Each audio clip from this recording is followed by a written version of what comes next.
Selamat pagi, terima kasih sudah diberikan. Pada hari ini saya Erun Persetupak akan menjelaskan sedikit mengenai pengantar K3 di laboratorium. Jadi ini adalah suatu materi pengantar sebelum mahasiswa melakukan kegiatan di laboratorium untuk mencegah terjadinya kecelakaan maupun hal-hal yang tidak diinginkan selama berada di laboratorium.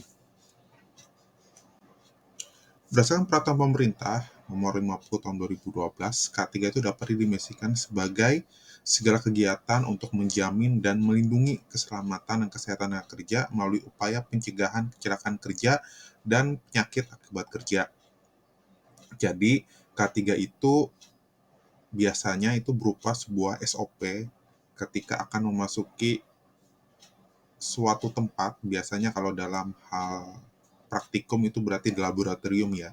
Jadi bagaimana cara kita ketika memasuki laboratorium dan juga apa saja yang harus kita lakukan dan tidak boleh kita lakukan selama berada di laboratorium untuk mencegah terjadinya kecelakaan kerja maupun penyakit akibat kerja yang dilakukan dalam laboratorium.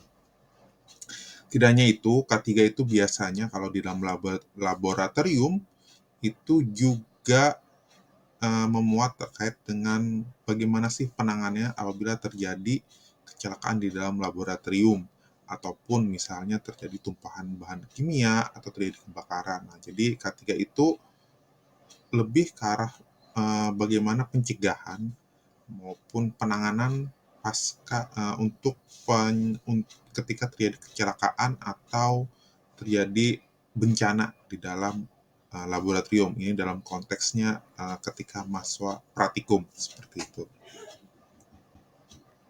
Nah, laboratorium sendiri itu kalau dalam kegiatan praktikum itu merupakan suatu tempat atau kamar atau suatu gedung yang dilengkapi dengan peralatan untuk mengadakan percobaan. Tidak hanya ada perlengkapan ya kalau di dalam suatu laboratorium, tapi juga biasanya kalau di dalam laboratorium juga ada bahan-bahan kimia. Sehingga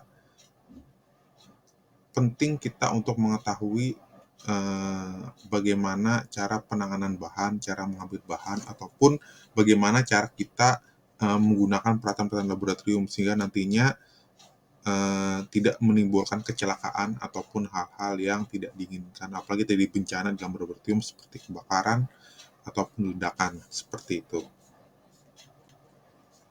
Nah, di dalam K3 kita mengenal ada yang namanya faktor risiko dan juga faktor bahaya. Istilah ini mungkin terlihat sama tapi sebenarnya mempunyai pengertian yang berbeda. Jadi kalau faktor risiko itu merupakan akibat yang kurang menyenangkan atau merugikan dan membahayakan baik diri sendiri maupun orang lain dari suatu perbuatan tindakan yang dilakukan. Itu kalau faktor risiko. Jadi itu lebih ke arah akibatnya dan itu sudah pasti terjadi. Jadi itu kalau faktor risiko itu suatu hal yang pasti terjadi, entah itu hal yang kurang menyenangkan, merugikan atau membahayakan dari sebuah tindakan. Nah, beda halnya kalau faktor bahaya. Kalau faktor bahaya itu hal yang mungkin akan mendatangkan kecelakaan, kesengsaraan, kerugian, dan sebagainya. Jadi masih mungkin, kalau faktor bahaya itu masih mungkin akan mendatangkan kecelakaan. Jadi ada suatu hal yang mungkin ke depannya bisa mendatangkan kecelakaan atau bahaya. Itu namanya faktor bahaya. Tapi kalau faktor risiko itu lebih ke arah tindakan ya. Tapi kalau faktor bahaya itu bisa juga tindakan, bisa juga itu bahan kimia atau peralatan kimia yang perlu penanganan dan pengawasan khusus seperti itu. Jadi dari definisi tadi kita dapat menyimpulkan bahwa kecelakaan kerja itu merupakan kondisi di mana terjadinya hal yang tidak dikehendaki dan menimbulkan dampak buruk bagi mereka yang mengalaminya.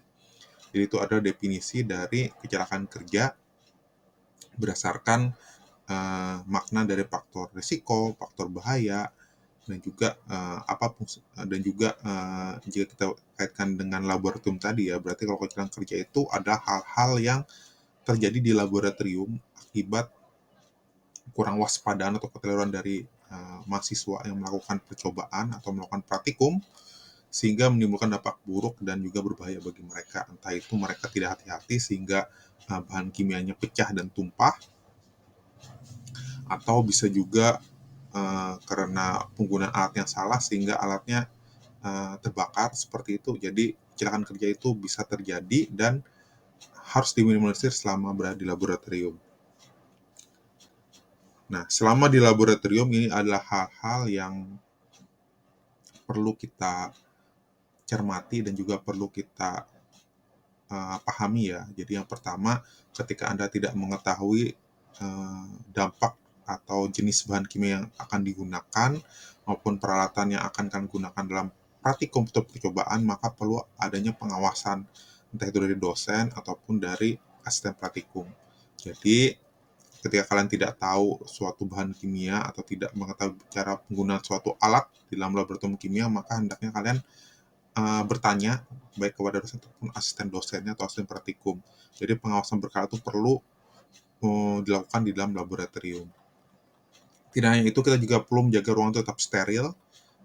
Jangan ada barang-barang yang tidak berkaitan dengan kegiatan praktikum ataupun percobaan di dalam laboratorium karena takutnya nanti bisa menimbulkan faktor bahaya seperti itu. Jadi barang-barang pribadi atau yang tidak berhubungan dengan laboratorium hendaknya ditaruh di tempat yang sudah disediakan seperti dalam lemari yang berada di depan laboratorium. Terus juga penting juga kita mengetahui di mana sih lokasi-lokasi tempat pemadam kebakaran ataupun point assembly, titik kumpulnya ketika terjadi kebakaran seperti itu, dan juga ada nomor-nomor dari kepala laboratorium yang perlu diketahui sehingga apabila terjadi suatu kecelakaan di tempat kerja maka bisa dapat menghubungi kepala laboratoriumnya ataupun tenaga medisnya, sehingga itu perlu untuk diketahui sebelum masuk ke dalam laboratorium. Tidak hanya itu, ketika masuk ke laboratorium juga sebaiknya tidak membawa makanan atau minuman karena takut nanti terkontaminasi makanan minumnya sehingga terkontaminasi khususnya bahan kimia ya, sehingga nanti ke depannya bisa menimbulkan dampak negatif bagi kesehatan. Tidak hanya itu, ketika masuk ke dalam laboratorium hendaknya menggunakan APD ya, alat pelindung diri, misalnya kacamata lab, jas lab juga, sarung tangan, dan juga menggunakan alas kaki yang tertutup seperti itu. Ya, demikian mungkin sedikit dari saya terkait dengan pengenalan ketiga laboratorium kimia sebelum masuk melakukan praktikum. Semoga apa yang saya sampaikan ini bisa menjadi menambah wawasan untuk meningkatkan kewaspadaan sebelum melakukan praktikum di dalam laboratorium. Demikian hal yang saya sampaikan. Terima kasih.